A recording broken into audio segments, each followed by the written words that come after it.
আমাদের বাংলাদেশ, ভারত, পাকিস্তান তিন দেশ একসময় এক দেশ ছিল। নাম ছিল ভারত উপমহাদেশ। তখন এই ভারত উপমহাদেশ মুসলমানেরা শাসন করতেন। যে সমস্ত মুসলমানেরা সমস্ত ভারত উপমহাদেশ শাসন করতেন, তাদের মধ্যে একজন ছিলেন বাদশাহ আলমগীর। আশা করি আপনারা অনেকেই বাদশাহ আলমগীরের নাম শুনে থাকবেন। বাদশাহ আলমগীর শুধু একজন বাদশাহ ছিলেন না, তিনি জগৎ বিখ্যাত আলিমও ছিলেন। তার যুগের শ্রেষ্ঠ আলেমদের সহযোগিতায় তিনি পৃথিবীর বিখ্যাত ফতোয়ার কিতাব ফতোয়ায়ে আলমগীরি, বাদশাহ আলমগীরের লেখা। কেতনা বড় আলেম হইলে পৃথিবী বিখ্যাত ফতোয়ার কিতাব লিখতে পারে, আপনারা চিন্তা করে দেখেন।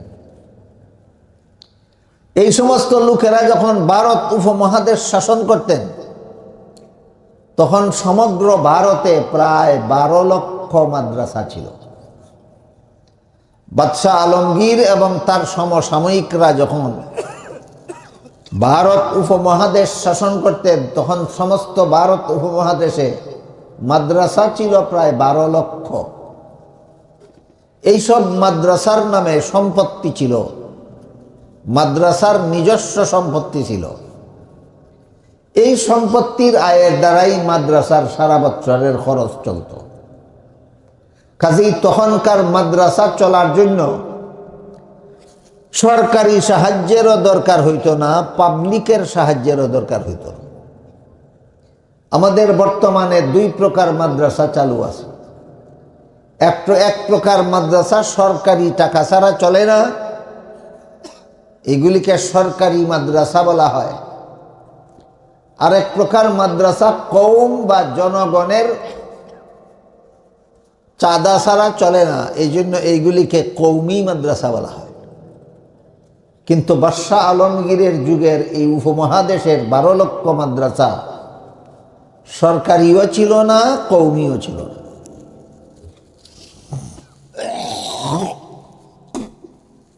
সবগুলি ছিল স্বয়ং সম্পূর্ণ মাদ্রাসা।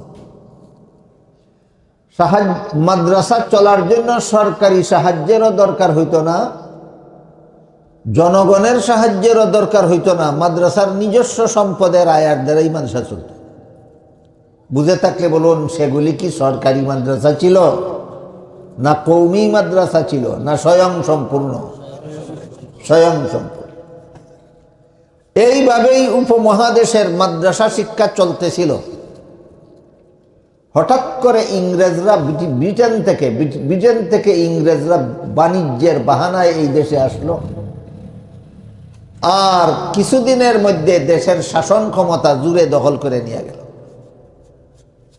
সারা উপমহাদেশের শাসন ক্ষমতা ইংরেজরা জুড়ে দখল করে নিয়ে যাওয়ার পরে 12 লক্ষ মাদ্রাসার নামে যত সম্পত্তি ছিল, সম্পত্তিগুলি সরকারিকরণ করে নিয়ে গেল। মাদ্রাসার সম্পদ আর মাদ্রাসার সম্পদ রইল না, এগুলি সরকারের সম্পদ হইয়া গেল। অটোমেটিকলি সবগুলি মাদ্রাসা বন্ধ হইয়া গেল। এরপরে কলিকাতা এলাকায় একজন বিখ্যাত আলেম বুজুর্গ বসবাস করতেন। তার নাম ছিল মুল্লা মাজেদুদ্দিন রহমাতুল্লাহি আলাইহি। কলিকাতা এলাকার মুসলমানেরা মুল্লা মাজেদুদ্দিনের মাধ্যমে ইংরেজ সরকারের কাছে একটা আবেদন করলেন। আবেদনে উল্লেখ করলেন যে তোমরা আমাদের মাদ্রাসাগুলির সম্পদ নিয়ে যাওয়ার কারণে সারা দেশের সব মাদ্রাসা বন্ধ হয়ে গেছে। কাজেই অন্তত ইংরেজ সরকার নিজের খরচে কলিকাতায় একটা মাদ্রাসা প্রতিষ্ঠা করে দাও। যেই মাদ্রাসা সরকারি খরচে প্রতিষ্ঠা হবে, সরকারি খরচে চলবে, আর অন্তত কলিকাতা এলাকার মুসলমানেরা এখানে নিজেদের ইসলাম ধর্মটা শিক্ষা করবে। লর্ড ওয়ারেন হেস্টিংস এই আবেদন মঞ্জুর করে 1781 খ্রিস্টাব্দে কলিকাতায় একটা মাদ্রাসা প্রতিষ্ঠা করে দিল সরকারি খরচে। নাম দিল কলিকাতা আলিয়া মাদ্রাসা। এখান থেকে আলিয়া মাদ্রাসার ইতিহাস শুরু হয়। 1781 খ্রিস্টাব্দে এই উপমহাদেশে সর্বপ্রথম আলিয়া মাদ্রাসা ইংরেজ সরকার প্রতিষ্ঠা করে, নাম দেয় কলিকাতা আলিয়া মাদ্রাসা। এরপর থেকে কলিকাতা আলিয়া মাদ্রাসার অনুসরণে যত সরকারি মাদ্রাসা উপমহাদেশে প্রতিষ্ঠা হইতেছে সবগুলিকেই আলিয়া মাদ্রাসা বলা হয়, কলিকাতা আলিয়া মাদ্রাসার অনুসরণে প্রতিষ্ঠিত হওয়ার কারণে। এই সময়ে সমগ্র ভারতের সবচেয়ে বড় আলিম ছিলেন শাহ আব্দুল আজিজ মুহাদ্দিসে দেহলভী রহমতুল্লাহ আলাইহি। শাহ আব্দুল আজিজ মুহাদ্দিসে দেহলভী রহমতুল্লাহ আলাইহি ফতোয়া দিলেন, ইংরেজদের হাত থেকে দেশের শাসন ক্ষমতা উদ্ধার করার জন্য সমস্ত মুসলমানদের জন্য ইংরেজের বিরুদ্ধে মুক্তিযুদ্ধ করা ফরজ। মুক্তিযুদ্ধে অংশগ্রহণ না করে বেঁচে থাকা হালাল নয়। মুক্তিযুদ্ধ না করে জানে বাঁচিয়া থাকা হালাল নয় ফতোয়া দেওয়ার কারণে ইতিহাসের পাতায় তার ফতোয়াকে বিপ্লবী ফতোয়া নামে আখ্যায়িত করা হয়েছে। শাহ আব্দুল আজিজের ফতোয়ার কারণে তখনকার উপমহাদেশের সর্বমোট লোক সংখ্যা ছিল 40 কোটি। এর মধ্যে মুসলমান ছিল 10 কোটি, হিন্দু এবং অন্যান্য জাতি ছিল 30 কোটি। শাহ আব্দুল আজিজের ফতোয়ার কারণে 10 কোটি মুসলমান একসাথে মুক্তিযুদ্ধে ঝাঁপাইয়া পড়ে। এরপরে অন্যান্যরাও এই মুক্তিযুদ্ধে ঝাঁপাইয়া পড়ে। হিন্দুরাও এরপরে মুক্তিযুদ্ধে অংশগ্রহণ করে, কিন্তু সর্বপ্রথম মুক্তিযুদ্ধের জন্য ফতোয়া দিয়েছিলেন শাহ আব্দুল আজিজ। আর সমস্ত মুসলমানেরা এই ফতোয়ার কারণে যুদ্ধে ঝাঁপাইয়া পড়ছিল। এই সময় কলিকাতা আলিয়া মাদ্রাসা পড়নেওয়ালা উস্তাদ এবং ছাত্ররাও ইংরেজ সরকারের বিরুদ্ধে যুদ্ধে অংশগ্রহণ করছে।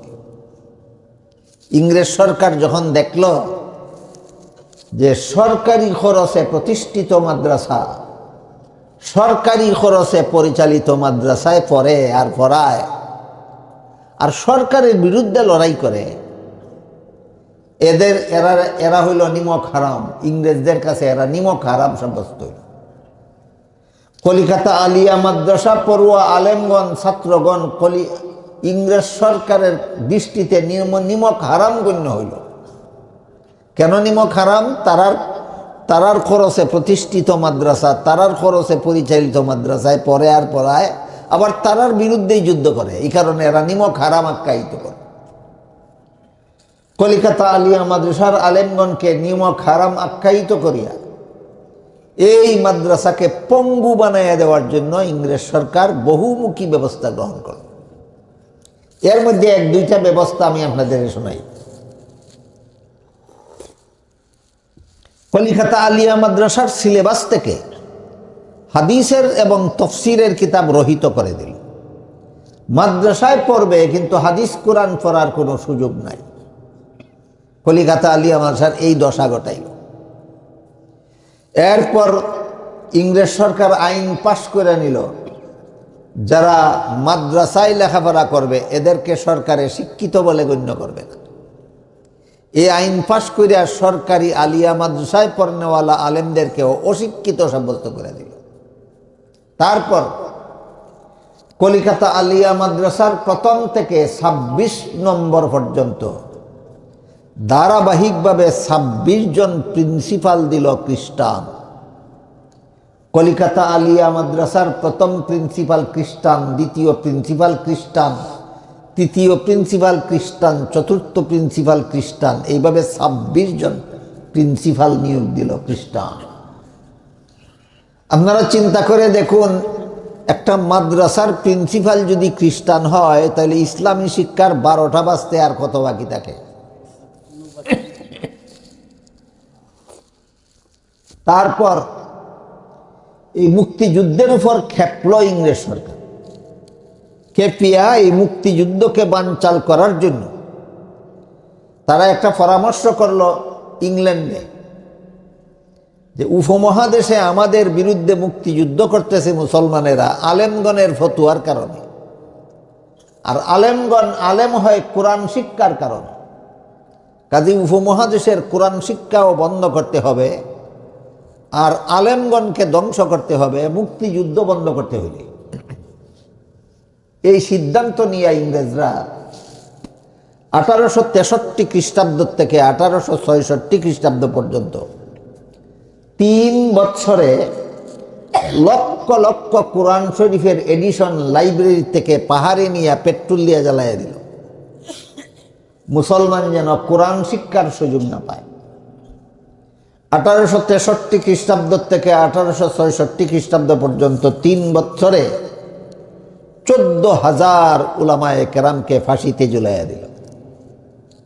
14,000 আলিমকে ফাঁসি দিয়া দিল, কারণ আলিমের ফতুয়ার কারণে মুক্তিযুদ্ধ করে মুসলমান। এই অবস্থায় ভারতের যত যুদ্ধক্ষেত্রে ইংরেজের বিরুদ্ধে মুসলমানদের জেহাদ হয়েছিল, এর মধ্যে একটা ইতিহাস বিখ্যাত যুদ্ধক্ষেত্রের নাম শামলী। শামলীর যুদ্ধক্ষেত্রে মুসলমান সেনাবাহিনীর প্রধান সেনাপতি ছিলেন কাসিম নানতুবি রহমতুল্লাহ আলাইহি। কাসিম নানতুবি রহমতুল্লাহ আলাইহি দেখলেন যে ইংরেজ সরকার যেভাবে আলেমদেরকে ধ্বংস করতেছে, নূতনভাবে যদি এই দেশে আর আলেম তৈরির ব্যবস্থা না হয়, তে ভবিষ্যতে এই দেশে ইসলামও থাকবে না, মুসলমানও থাকবে না। কলিকাতা আলিয়া 12 লক্ষ মাদ্রাসা তো আগেই ধ্বংস করে দিল। কলিকাতা আলিয়া মাদ্রাসা নিজেরা প্রতিষ্ঠা করে দিয়া নিজেরাই আবার এটাকে পঙ্গু করে দিল। 14 লক্ষ আলেমকে 3 বছরের ভিতরে ফাঁসি দিয়া দিল। কাজী কাসিম নানতুবি চিন্তা করলেন যে নূতনভাবে যদি এই দেশে আলেম তৈরির ব্যবস্থা না হয়, তাহলে ভবিষ্যতে এখানে ইসলামও থাকবে না, মুসলমানও থাকবে না। আর নূতনভাবে আলেম তৈরি করতে হইলে আলিয়া মাদ্রাসার দ্বারা আর হবে না, কারণ আলিয়া মাদ্রাসারে তো সরকারে হাতের খেলার পুতুল বানাইয়া লইছে। এই কারণে আর আলিয়া মাদ্রাসার দ্বারা হবে না। এখন নূতন ধারার শিক্ষা ব্যবস্থা চালু করতে হবে, যে মাদ্রাসা সরকারি খরচে নয়, কওম বা জনগণের চান্দার দ্বারা মাদ্রাসা চলবে। এই পরিকল্পনা গ্রহণ করলেন কাসিম নানতুবি রহমতুল্লাহি আলাইহি, যে কয়েকজন সঙ্গী সাথী নিয়া, তাদের মধ্যে একজনের নাম ছিল মৌলানা রফিউদ্দিন রহমতুল্লাহ আলাইহি।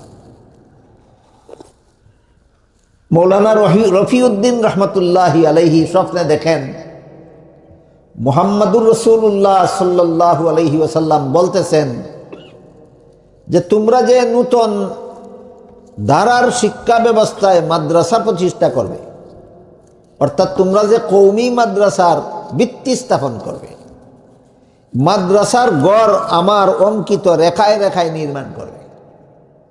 এই বলে রাসূল নিজের হাতের লাঠি মুবারক দ্বারা উত্তরপ্রদেশের দেওবন্দ নামক পল্লীর এক অঞ্চলে রেখা টেনে দিয়ে বললেন, তোমাদের সর্বপ্রথম কওমি মাদ্রাসার গড় আমার লাঠির দাগে দাগে নির্মাণ করবে। এইগুলো স্বপ্নের কথা, ঘুম ভাঙ্গার পরে বাস্তবেও জমিনে স্বপ্নে দেখা রসুলের লাঠি মুবারকের দাগ পাওয়া গেল। এই দাগে দাগে উপমহাদেশের সর্বপ্রথম কওমি মাদ্রাসা দারুল উলুম দেওবন্দ মাদ্রাসার গড় নির্মাণ করা হইল। এই কারণে বলছিলাম যে মাদ্রাসা শিক্ষা সফল হওয়ার যে 3 গুণের কথা আল্লাহ কোরআনে উল্লেখ করেছেন, এই 3 গুণ সন্তোষজনকভাবে কওমি মাদ্রাসায় পাওয়া যায় কেন?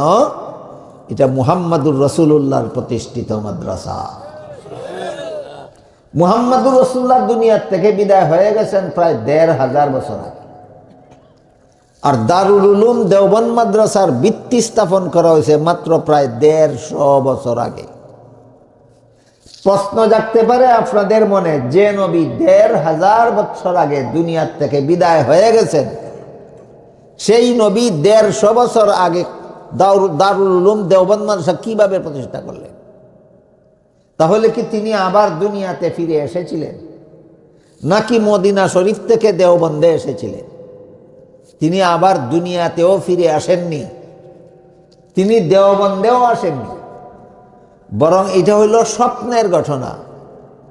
তবে রসুলকে স্বপ্নে দেখা এটা সাধারণ স্বপ্ন নয়। হাদিস শরীফে রসুল করিম সাল্লাল্লাহু আলাইহি ওয়াসাল্লাম বলেন, যেই ব্যক্তি আমাকে স্বপ্নে দেখলো সে আমাকেই দেখলো, কারণ শয়তান অন্য কারো নমুনা ধরে স্বপ্নে দেখাইতে পারে, আমার নমুনা ধরা শয়তানের ক্ষমতাই নাই। শয়তান রাসূলের নমুনা ধরে কাউকে ধোঁকা দিতে পারে না, স্বপ্ন দেখাইতে পারে না। কাজেই যে স্বপ্নে দেখলো, যে আমাকে স্বপ্নে দেখলো সে আমার সুরতই দেখলো, আমার আকৃতি দেখলো। তাহলে রসুল নিজে এসেছিলেন না স্বপ্নে দাগ পৌঁছাইয়া দিছিলেন? স্বপ্ন যুগে দাগ পৌঁছাইয়া দিছিলেন।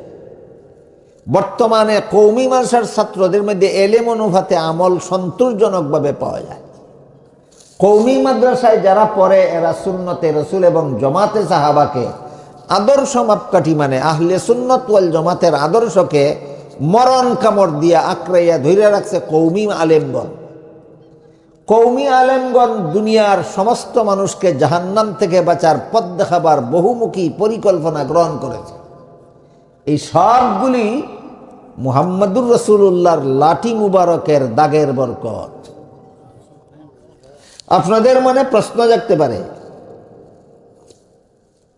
যে স্বপ্ন যুগে রসুল লাঠি দিয়ে দাগ দিয়েছিলেন, ঘুম ভাঙ্গার পরে সেই দাগ জমিনে পাওয়া গেছিল এবং এই দাগে দাগেই সর্বপ্রথম কওমি মাদ্রাসা দারুল উলুম দেওবন্দের গড় বানানো হয়েছিল, এমন কথা কোনো ইতিহাসে আছে কিনা? হ্যাঁ, অবশ্যই।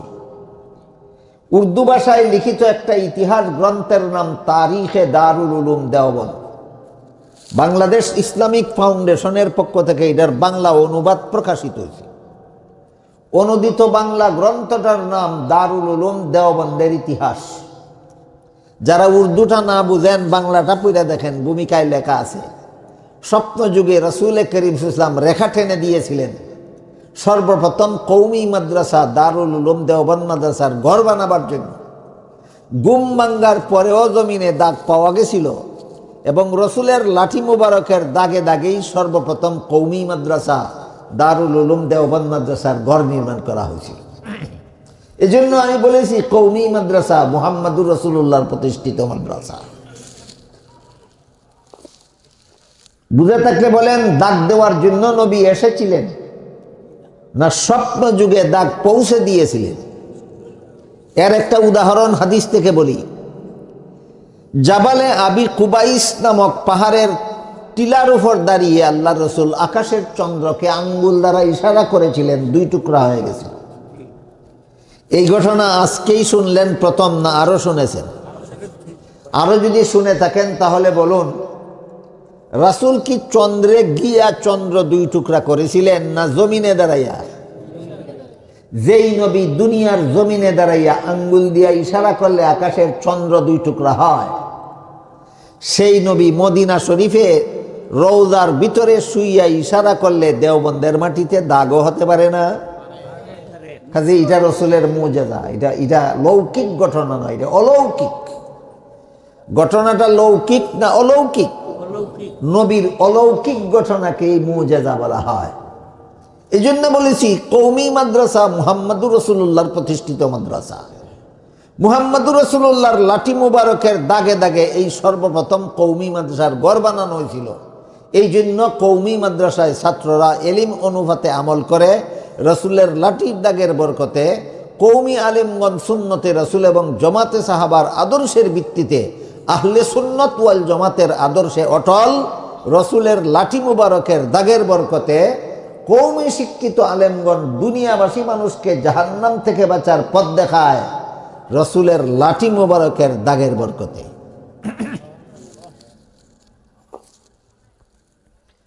আমার দেখা দুনিয়ার যত দেশে, আমার চোখে দুনিয়ার যত দেশে আলিম তৈরি হওয়ার মতো মাদ্রাসা দেখেছি, সবগুলি দারুল উলুম দেওবন্দ মাদ্রাসা পড়নেওয়ালা আলেম অথবা তাদের ছাত্র অথবা তাদের ছাত্রের ছাত্রদের প্রতিষ্ঠিত। সবগুলি কওমি মাদ্রাসা। বাংলাদেশে এলেম মতো আমল তৈরি করার মতো মাদ্রাসা যদি থাকে তাহলে সন্তোষজনকভাবে আছে কওমি মাদ্রাসা। ভারতের অবস্থাও এমনই, পাকিস্তানের অবস্থা এমনই। আমার চোখে দেখেছি ইংল্যান্ডে যত আলিম তৈরি হওয়ার মতো যত মাদ্রাসা আছে সবগুলি কওমি মাদ্রাসা। কওমি মাদ্রাসা সারা ইংল্যান্ডে যে দুই একটা মাদ্রাসার নাম নেওয়া হয়েছে এগুলিতে আলেম তৈরি হয় না। আমেরিকায় আলেম তৈরি হওয়ার মতো যত মাদ্রাসা প্রতিষ্ঠা হয়েছে আমার চোখে দেখেছি সবগুলি কওমি মাদ্রাসা। কানাডায় আলেম তৈরি হওয়ার মতো যত মাদ্রাসা প্রতিষ্ঠিত হয়েছে আমার চোখে দেখেছি সবগুলি কওমি মাদ্রাসা। গেল মাদ্রাসার ব্যাপার। সর্বপ্রথম কওমি মাদ্রাসা দারুল উলুম দেওবন্দ মাদ্রাসার আলেমগণ সারা দুনিয়াতে এই নবীর এলেম কোরআন হাদিসের এলিম চালুর ব্যবস্থা করে গেছে।